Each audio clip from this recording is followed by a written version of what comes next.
ये है दिल्ली दर्पण। आज की इस चर्चा में मुझे भी आपसे काफी कुछ जानने का अवसर मिलेगा। ग्राउंड रियलिटी क्या है उसको समझने का अवसर मिलेगा।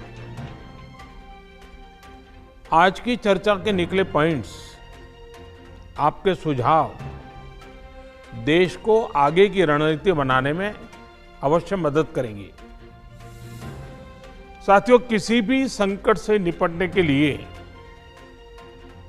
टाइमिंग का बहुत महत्व होता है।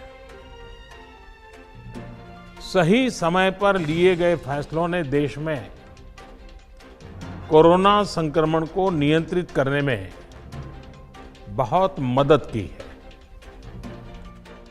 भविष्य में जब कभी भारत की कोरोना के खिलाफ लड़ाई का अध्ययन होगा तो ये दौर इसलिए भी याद किया जाएगा कि कैसे इस दौरान हमने साथ मिलकर के काम किया। कोऑपरेटिव फेडरलिज्म का सर्वोत्तम उदाहरण प्रस्तुत किया। साथियों, जब कोरोना दुनिया के अनेक देशों में चर्चा का विषय भी नहीं बना था, तब भारत ने इससे निपटने के लिए तैयारियां शुरू कर दी थी, फैसले लेने शुरू कर दिए थे। हमने एक एक भारतीय की जिंदगी को बचाने के लिए दिन रात मेहनत की है। बीते हफ्तों में हजारों की संख्या में हमारे भारतीय भाई बहन विदेश से अपने वतन वापस लौटे हैं। बीते हफ्तों में लाखों की संख्या में प्रवासी श्रमिक अपने अपने गांव पहुंचे हैं। रेल, रोड, एयर, सी सारे मार्ग करीब करीब अब खुल चुके हैं। लेकिन इसके बावजूद हमारी इतनी जनसंख्या होने के बावजूद भारत में कोरोना संक्रमण उस जैसा विनाशकारी प्रभाव नहीं दिखा पाया जो दुनिया के और देशों में कोरोना ने आफत पैदा की है।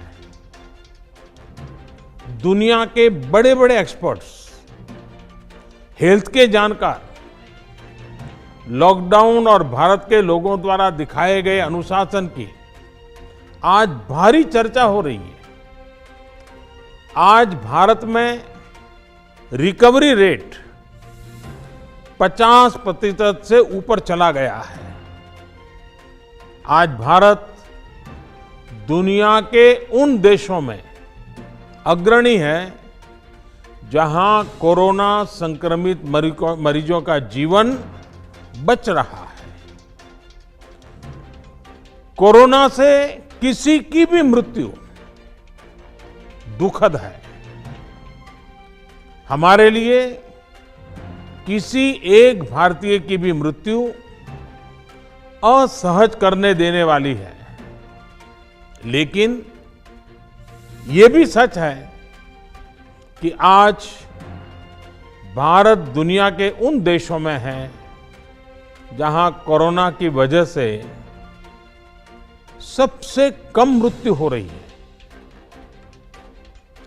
अब अनेक राज्यों के अनुभव आज आत्मविश्वास जगाते हैं कि भारत कोरोना के इस संकट में अपने नुकसान को सीमित करते हुए आगे बढ़ सकता है, अपनी अर्थव्यवस्था को तेजी से संभाल सकता है। साथियों, बीते 2 हफ्ते के अनलॉक 1 ने हमें एक बड़ा सबक ये भी दिया है कि अगर हम नियमों का पालन करते रहें, सारे दिशा निर्देशों को मानते रहे, तो कोरोना संकट से भारत को कम से कम नुकसान होगा। इसलिए मास्क या फेस कवर, उस पर बहुत ज्यादा जोर देना अनिवार्य है, आवश्यक है।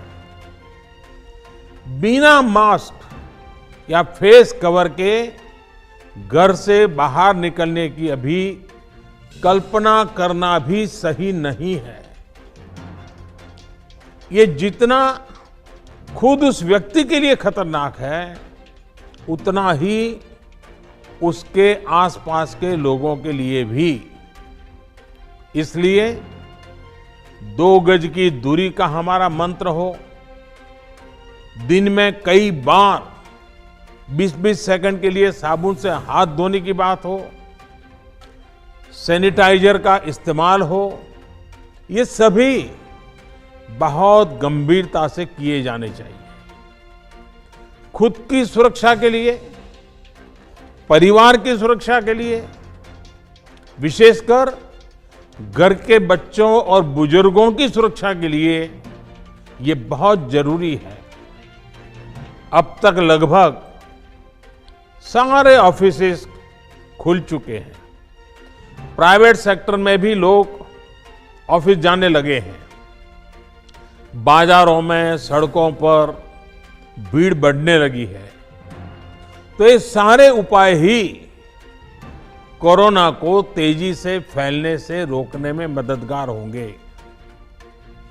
थोड़ी सी भी लापरवाही, थोड़ी सी भी ढिलाई,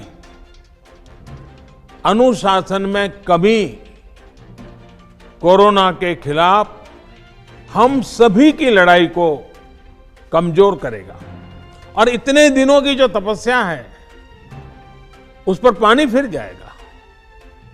हमें इस बात का हमेशा ध्यान रखना है कि हम कोरोना को जितना रोक पाएंगे, उसका बढ़ना जितना रोक पाएंगे, उतना ही हमारी अर्थव्यवस्था खुलेगी, हमारे दफ्तर खुलेंगे, मार्केट खुलेंगे, ट्रांसपोर्ट के साधन खुलेंगे और उतने ही रोजगार के नए अवसर भी बनेंगे।